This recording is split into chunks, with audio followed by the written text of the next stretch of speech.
Who do I say I am? That's a real question. Typed into a chat window by a woman sitting in her living room in suburban Arizona. She's about to join a Microsoft Teams call with an IT technician at one of the 5 largest television networks in America. The IT tech thought he was setting up a laptop for a new software engineer named Daniel. There was no Daniel. There was no software engineer. There was a North Korean operative connecting remotely through a laptop that sat on a shelf in this woman's home. One of 90, each labeled with a Post-it note bearing a stolen American name. And every paycheck that flowed through those machines was funding North Korea's nuclear weapons program. This woman's name is Christina Marie Chapman, and before she ran this operation, she was homeless, living in a travel trailer in Minnesota without running water, documenting her poverty on TikTok for tens of thousands of followers. After the FBI found those 90 laptops, she ended up homeless again, in a shelter in Phoenix, and then in a federal courtroom where she spoke exactly 6 sentences before a judge sent her to prison for 8.5 years. Who do I say I am? It's the question that haunts this entire case because Christina Chapman spent her whole life trying to answer it.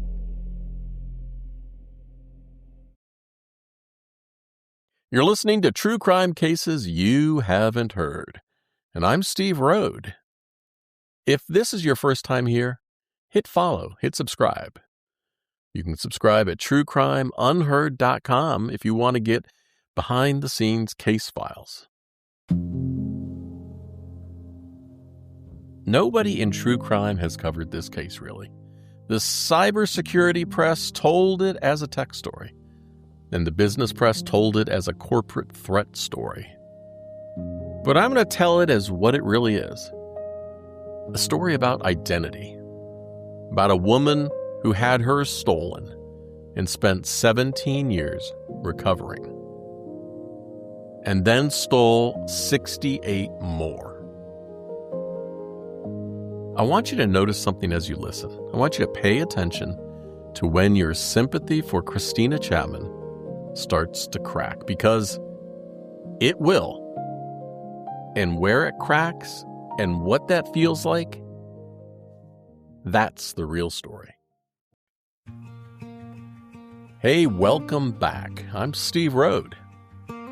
I spent 30 years as an investigative writer tracking financial criminals. From Ponzi schemers to corporate fraudsters, I feel like I've seen them all. I also served in emergency services as a police dispatcher, surveillance photographer, and chief pilot for public safety operations. In 30 years of investigating fraud, I've learned something most people don't want to hear. The people who make the worst decisions, they're not usually evil. They're desperate. They're tired. They're one phone call away from losing everything. And someone shows up with an opportunity that looks like salvation. And they jump at it. They just don't ask enough questions. That's how Christina Chapman's story starts, but that's not how it ends, because at some point, and you'll hear exactly when, the desperation stopped being the reason and started being the excuse. According to her defense sentencing memorandum, Christina Chapman was born in Busan, South Korea. Her dad was a United States Marine, and what followed was a childhood of instability. 12 schools, constant relocations.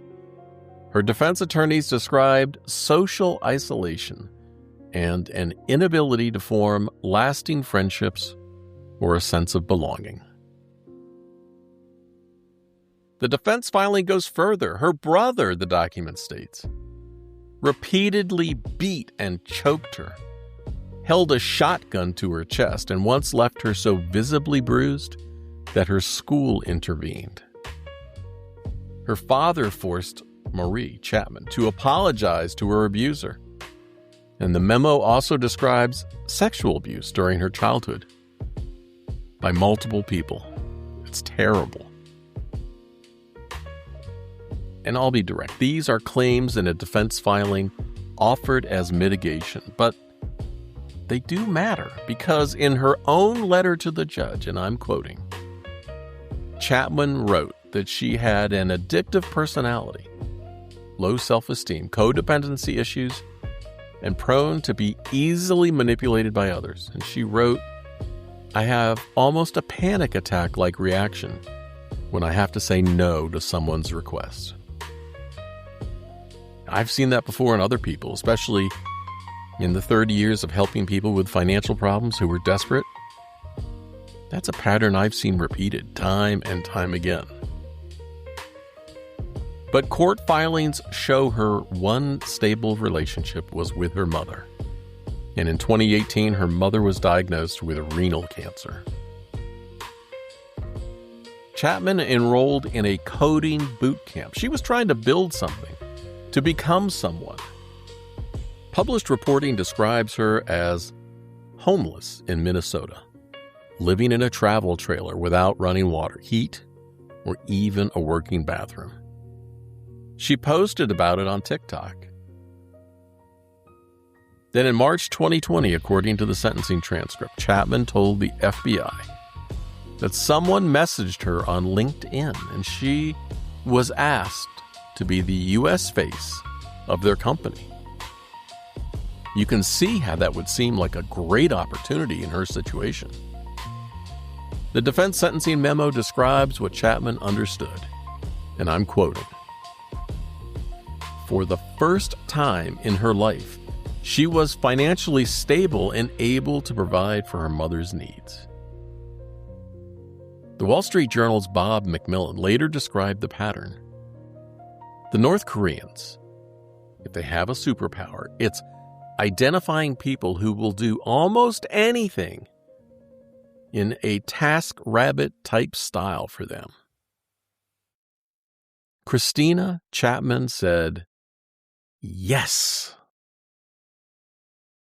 But here's where the record goes quiet. The conspiracy starts in October of 2020.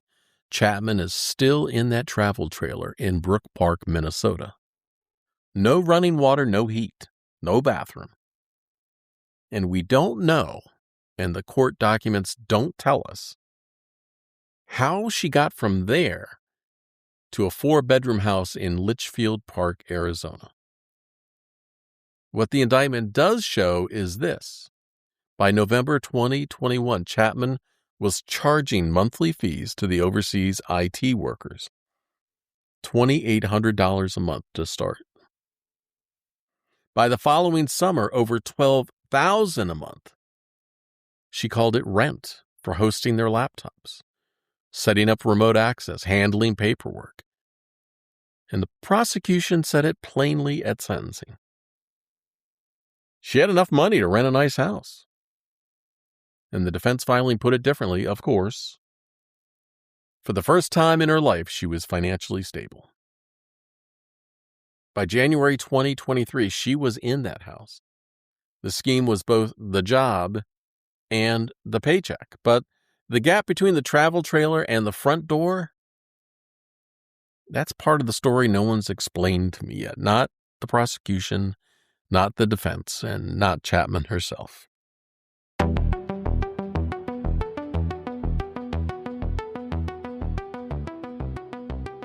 According to this statement of offense, the document Chapman signed when she pled guilty, well, here's what she built.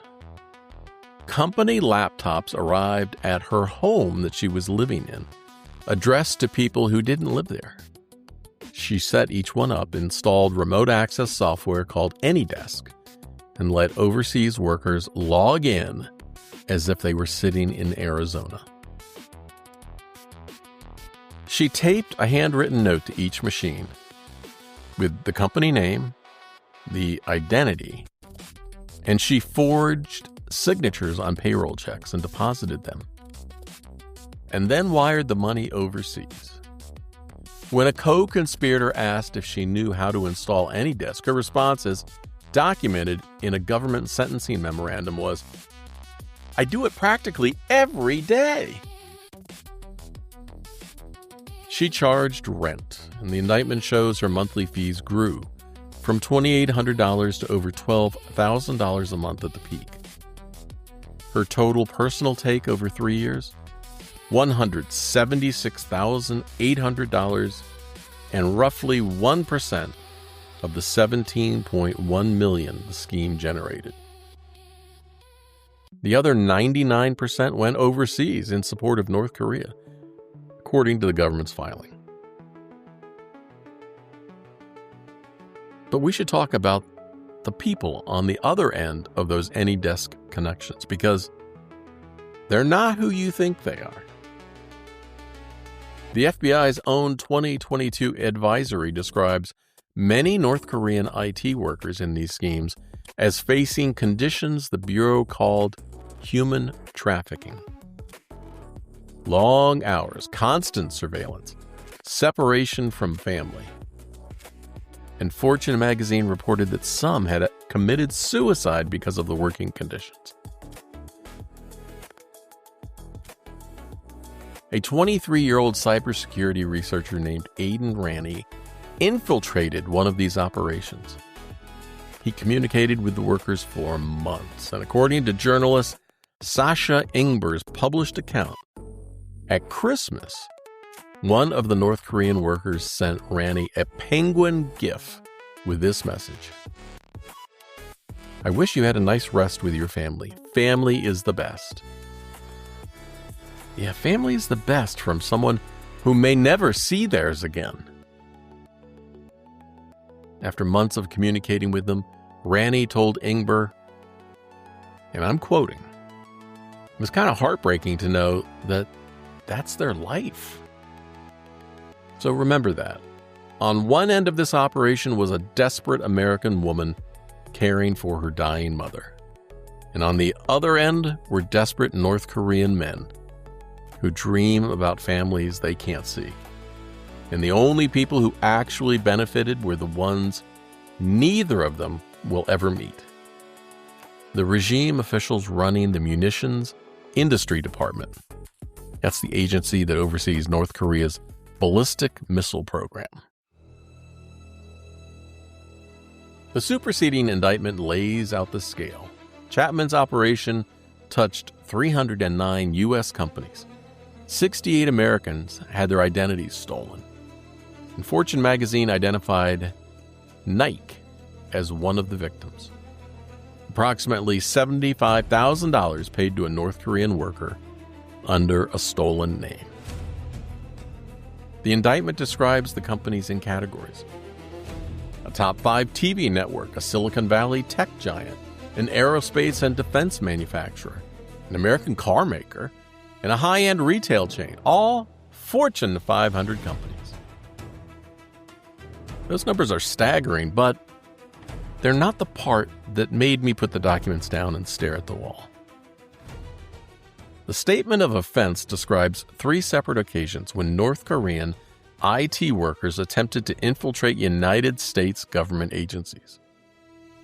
One worker, using a stolen identity, got a contractor position at the Department of Homeland Security, Immigration and Customs Enforcement, ICE. Listed Chapman's home address on the paperwork, but failed when ICE required fingerprints. Another got a position at the Federal Protective Services, listed Chapman's address, quit when they asked for fingerprints, claiming, death in the family. And then there was Dong Si. The court filing shows that Dong Si was contracted to the General Services Administration. He listed Chapman as his spouse. And then he virtually attended a GSA staff meeting. right? Picture this. A screen full of government employees on a routine video call. And in one of those little boxes, a North Korean operative using a stolen American name, connected through a laptop in an Arizona suburb. And he introduced himself. And that was it. The court document states he was unable to communicate besides introducing himself. He attended several more meetings without speaking, just there. And the GSA terminated him on October 2nd, 2023. A North Korean agent on a United States government video call. Silent, and the only reason he got there was because of a post-it note on a laptop in Litchfield Park, Arizona. Are you still sympathizing with Christina Chapman? Well, hold that thought.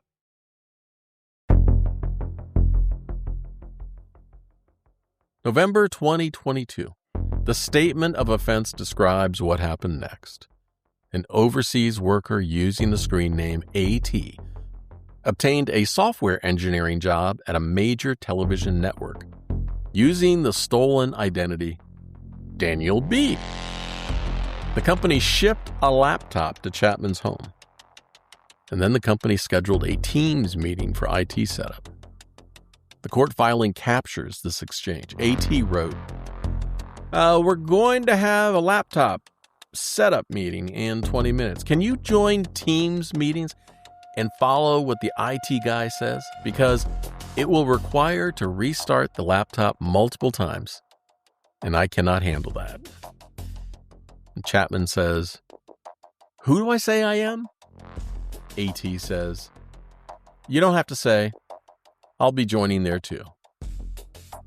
Chapman, "It's going to have my name on it, right?" AT, "Yeah, you just mute and listen." And then Chapman typed, "I just typed in the name Daniel. If they ask why you're using two devices, just say the microphone on your laptop doesn't work right." She added, "Most IT people are fine with that explanation." She's sitting in her Arizona home. A real IT technician at a real television network is on the other end, and Chapman has typed Daniel into the name field, becoming someone who doesn't exist in a meeting for a job being done by someone in another country, using another person's stolen social security number. Who do I say I am? Whoever they needed her to be. North Korean operatives infiltrated a TV network and attempted access to ICE and the GSA, all through one woman's suburban home. And the story gets darker from here. If you haven't subscribed, go to truecrimeunheard.com and subscribe, or hit follow or subscribe on the platform you're listening on. Let's keep going. This is where your sympathy should start to fracture, because whatever you've been telling yourself about Christina Chapman, that she was naive, that she didn't understand, that she was just a desperate woman trying to help her mother, the court documents destroy that narrative. And in her own words, the government sentencing memo quotes Chapman messaging a co-conspirator on June 28, 2022, and says, "What happens when my bank account gets flagged by these federal government people for processing too many large payments and sending them overseas? I get in trouble and go to prison?" On August 2nd, 2023, she sent this to a group chat with the overseas workers. Quote, "In the future, I hope you guys can find other people to do your physical I-9s. These are federal documents. I will send them for you, but have someone else do the paperwork. I can go to federal prison for falsifying federal documents." Unquote. She capitalized the words federal prison. And she kept going for 3 more months. She tracked which money transfer services the feds were monitoring. She wrote, quote, "The feds here are now tracking every penny on 2 services," and then added, "They aren't doing that on the 3rd yet." The indictment shows her operation had grown so large, she hired 2 assistants to help manage the laptops. A February 2022 invoice she sent to her handler listed 15 stolen identities working at 17 different companies on a single page. This wasn't a side hustle anymore. This wasn't an opportunity. This was an enterprise. I need to step out of the story for a second because this pattern, the essential disposable facilitator, it's one I've seen my entire career. Chapman earned $176,000 over 3 years. That's $58,000 a year for a scheme that generated $17 million. The government's own sentencing memo called her role one that would not be successful without a willing U.S.-based facilitator like the defendant. She was the linchpin, and she got 1%. Every fraud operation I've ever investigated has someone like this, the person who makes it all work, who stays up late solving problems, who takes the daily risks, and who gets the smallest cut. The masterminds? Well, in this case, agents of the North Korean munitions industry department. They kept the other 99%, and when it falls apart, hell, the facilitator's the one in the courtroom. Chapman was essential, and Chapman was cheap, and Chapman was expendable.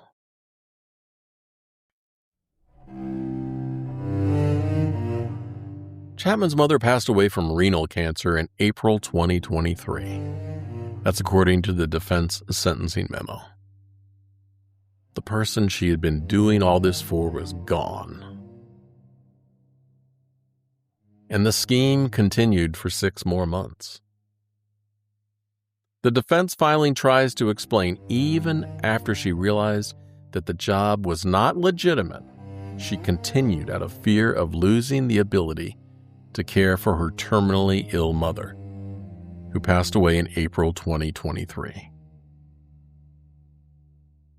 But the mother died in April, and the FBI didn't come until October. What was the fear of losing the ability to care for?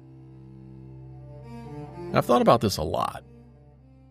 In 30 years of investigating people who cross lines, I've learned the hardest moments aren't the first ones, when they decide to do it. It's the moment the reason they told themselves, poof, evaporates, and they keep going anyway. Chapman's mother was her reason, her only stable relationship, her justification. And when the reason died, she didn't stop, she escalated.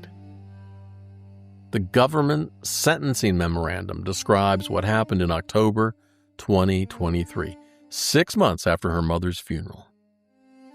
Chapman was directing a co-conspirator on how to commit in-person bank fraud when he suggested sending someone to impersonate the identity theft victim at a bank branch.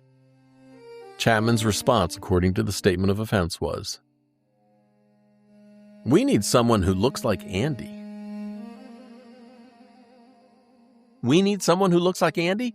6 months after burying her mother, the reason was gone, but the operation had become her identity. The laptop farm wasn't something she did anymore. It was now who she was.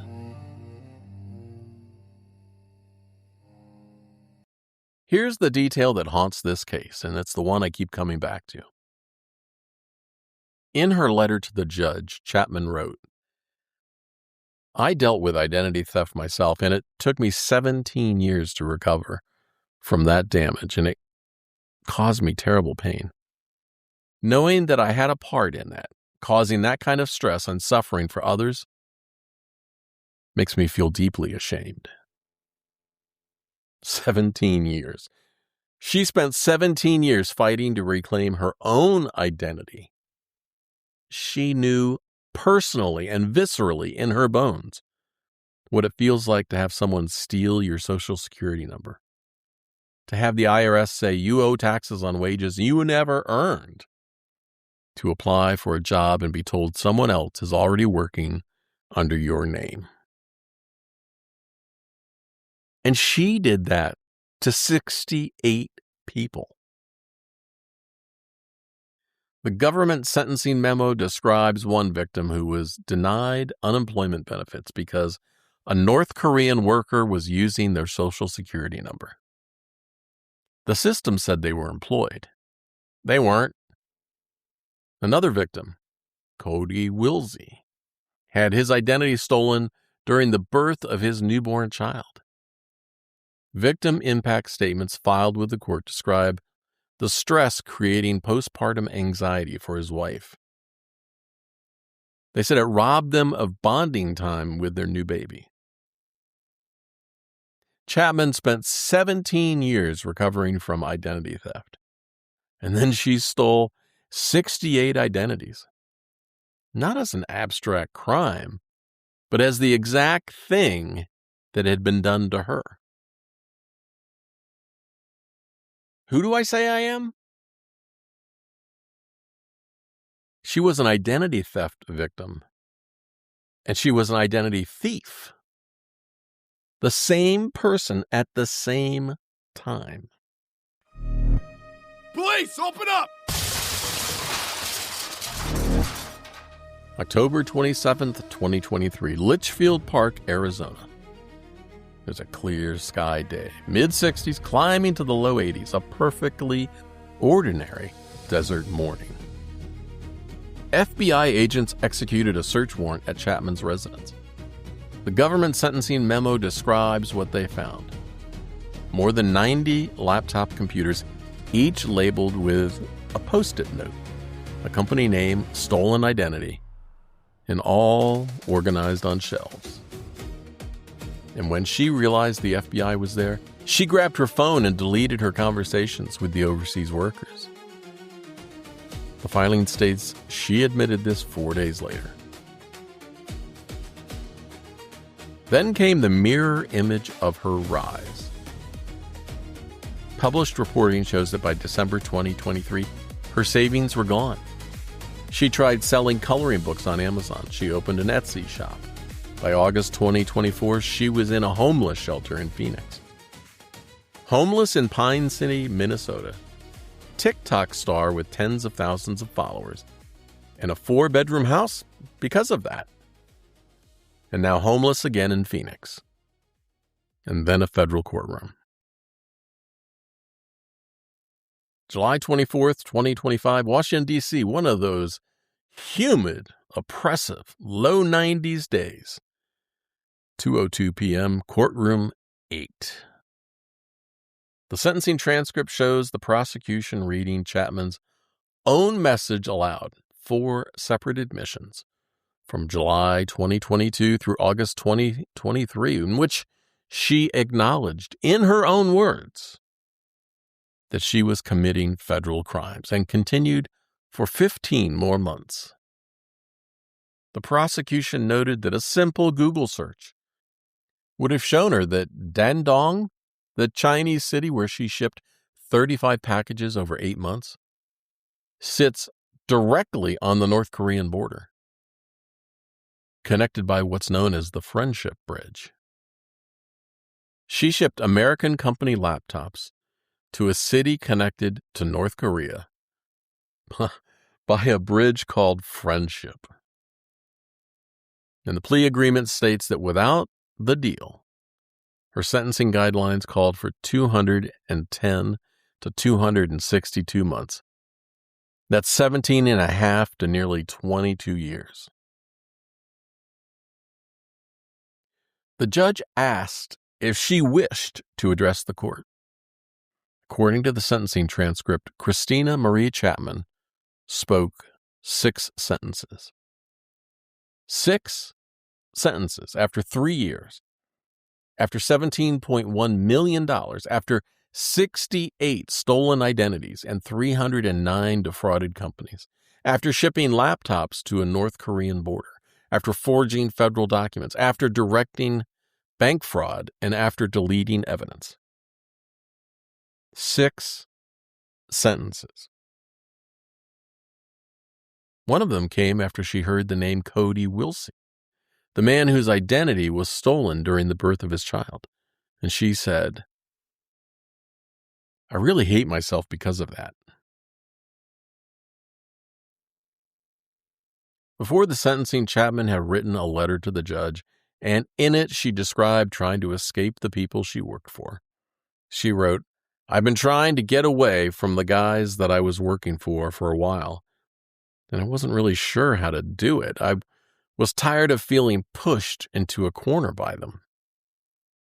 And about the FBI raid, the thing that ended everything, she wrote this: "While this wasn't the ideal way to get away from them, it did indeed get me away from them, and I'm thankful." She was thankful the FBI arrested her, and she was thankful because she couldn't find any other way out. The judge sentenced Christina Marie Chapman to 102 months in federal prison, 8.5 years. Forfeiture of $284,000. A judgment of $176,850, the exact amount that she'd earned. Every single penny. The sentencing transcript confirms she was immediately taken into custody. No self-surrender, no time to prepare. Deputies escorted her from the courtroom. She walked into courtroom 8 as Christina Chapman, and she walked out as a federal prisoner. One more identity she didn't choose.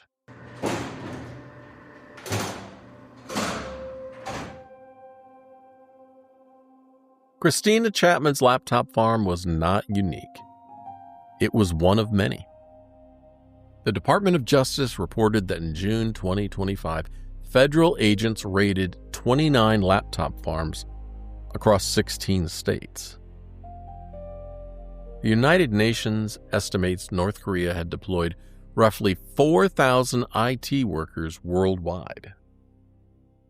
Fortune magazine reports they generated between $250 million and $1 billion in annual revenue. CrowdStrike documented a 220% increase in infiltrations over 12 months. And Mandiant, Google's cybersecurity division, found that nearly every Fortune 500 chief information security officer who was asked admitted they'd unknowingly hired at least one North Korean IT worker.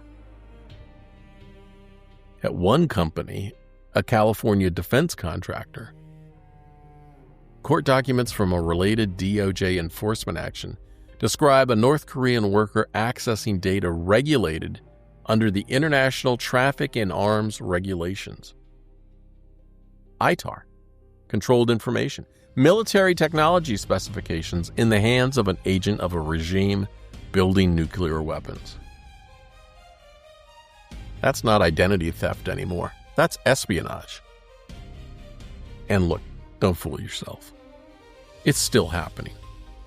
It's happening right now as you listen to this. Thousands of North Korean workers remain embedded in American companies right now, using stolen names, earning salaries, funding weapons, connected through laptop farms run by Americans who said yes to a message they should have ignored. Christina Chapman is serving her sentence in a federal prison. She told the judge she wants to work in substance abuse recovery when she gets out. She mentioned writing books, and in her letter to the judge, she mentioned wanting to start an underwear company. Her co-defendant, a Ukrainian who ran a website called UpworkCell.com that sold American identities was sentenced to 5 years in February 2026. 3 North Korean co-defendants remain at large. A $5 million reward stands, waiting to be paid. If this happened to these Fortune 500 companies, it can happen or is happening at your company right now. Who are your remote workers? I started this episode with one question. Chapman typed into a chat window, "Who do I say I am?" I don't think she ever really found that answer. Not as a child dragged between 12 schools, not as a homeless woman in Minnesota in a travel trailer, not as a TikTok star earning money with tens of thousands of followers, not as a facilitator of one of the largest North Korean IT worker fraud schemes the DOJ has ever charged. At the end, standing in a federal courtroom, reduced to 6 sentences. She still didn't know who she was. The 68 Americans whose identities she stole are still fighting to reclaim theirs. The North Korean workers who sent penguin gifts at Christmas are still sitting in rooms somewhere, monitored, separated from their families, and working under names that aren't theirs. And somewhere, right now in a quiet suburb, maybe yours, a laptop is sitting on a shelf with a Post-it note on it. And someone is saying yes to a message they should have never answered. Who do I say I am? The question is still open. Until next week, I want you to stay safe, stay curious, stay subscribed, and, most importantly, I want you to stay awesome. Yeah. Bye. Cases you ain't heard about. Time to dig in. Yeah.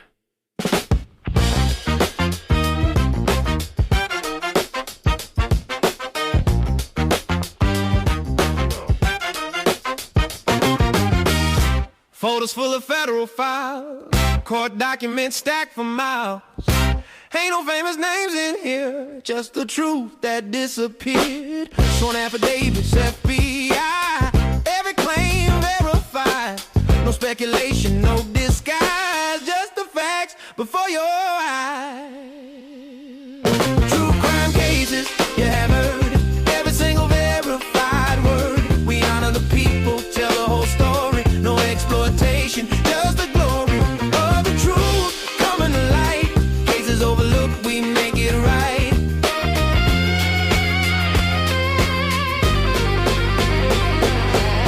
Victims ain't just plot devices, not just names, not just crisis. Families deserve the dignity, stories told with integrity. 30 years I've walked this road, investigations heavy load. From the dispatch desk to the mic, getting every detail right. True crime cases, you have heard every single verified word. We honor the people, tell the whole story, no exploitation, just the glory